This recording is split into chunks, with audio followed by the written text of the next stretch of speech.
బాసర్లో జరగనున్న గోదావరి పుష్కరాలకు వచ్చే భక్తులకు ఎటువంటి ఇబ్బందులు కలగకుండా పటిష్టమైన ఏర్పాట్లు చేయాలని నిర్మల్ జిల్లా కలెక్టర్ భావేష్ మిశ్రా అధికారులను ఆదేశించారు. గురువారం బాసర పుష్కరాల ఏర్పాట్లపై సంబంధిత శాఖ అధికారులతో ఆయన కలెక్టరేట్ సమావేశ మందిరంలో సమీక్ష నిర్వహించారు.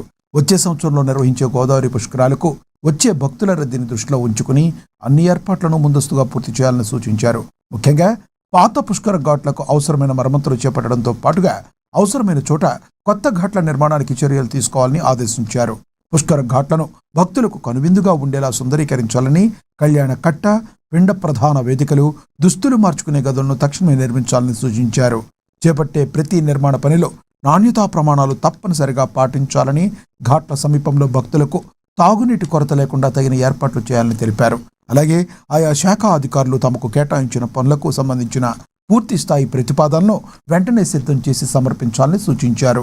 ఈ సందర్భంగా బాసర ఆలయ మాస్టర్ ప్లాన్ పై కూడా చర్చించారు.